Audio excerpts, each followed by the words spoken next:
यहाँ पे भी क्वेश्चन दिया हुआ है कि दो थिन लॉन्ग पैरेलल कंडक्टर्स है, ठीक है, सेपरेटेड बाय डिस्टेंस बी, ठीक है, करंट आए जा रहा है दोनों में। अब तो मैग्नीट्यूड ऑफ फोर्स पर unit length exerted by one wire on the another क्या होगा, ठीक है, तो ये हमको निकालना है। तो यहाँ पे अभी magnetic force of first wire क्या है, तो एक वायर जो रहता है वो कितना देता है, B is equal to mu naught I by two five B, ठीक है। तो force on the second wire क्या होगा, F is equal to B I L हो जाएगा, ठीक है।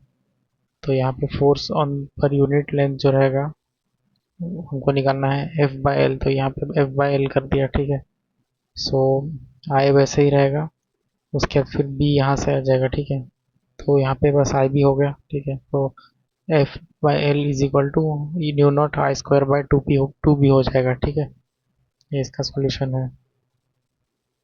यहाँ पे क्वेश्चन दिया हुआ है कि एक यूनिफॉर्म इलेक्ट्रिक फील्ड, ठीक है, और एक यूनिफॉर्म मैग्नेटिक फील्ड प्रोड्यूस हो रहा है, ठीक है, इन द सेम डायरेक्शन, ठीक है।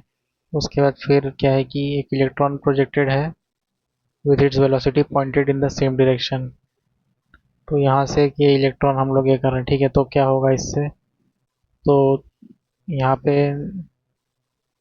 क्या है कि मैग्नेटिक फील्ड फोर्स जो है physical to be Q V है, ठीक है, और electron is projected in the same direction as the magnetic field. So दोनों का साइन, दोनों के बीच में एंगल जीरो है, तो ये साइन जीरो हो जाएगा।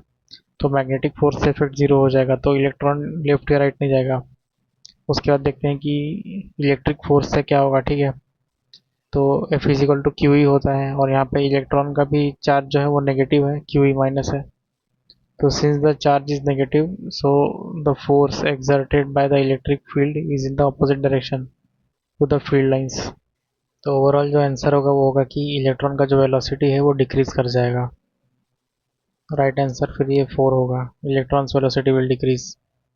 उसके बाद यहाँ क्वेश्चन दिया हुआ है कि दो स्ट्रेट पैरेलल कंडक्टर्स है, ठीक है, 10 सेंटीमीटर अपार्ट, ठीक है, carry currents 5 ampere in opposite direction, 5 ampere दोनों में है अपोजिट डायरेक्शन में। तो magnetic field density at the mid point क्या होगा, ठीक है। तो यहाँ पे दोनों से इतना जा रहा है, तो हमको पता है कि B is equal to mu naught I by two pi R होता है, ठीक है। उसको डाल देंगे, सब्सटीट्यूट कर देंगे, तो बी जो रहेगा वो इतना निकलेगा। यहाँ पे यहाँ पे क्योंकि करंट जो है वैसा है, ठीक है, सेम डायरेक्शन में जा रहा है, सॉरी ऑपोजिट में है, तो टू टाइम्स हो जाएगा यहाँ पे। एंड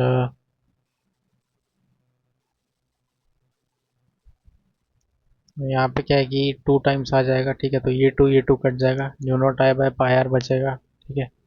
तो न्यू नॉट तो इतना वैल्यू होता है, फिर आई हमको पता है कि 5 एम्पियर है। उसके बाद फिर आर यहाँ पर देखते हैं आर क्या है, तो डिस्टेंस बिटवीन द कंडक्टर था वो था कितना, 0.1 मीटर, उसका हाफ कर दिया, 0.05 कर दिया है, ठीक है। सो इसीलिए यहाँ पे 0.05 है, सॉल्व करने से 4 into 10 to the power minus 5 tesla मिलेगा।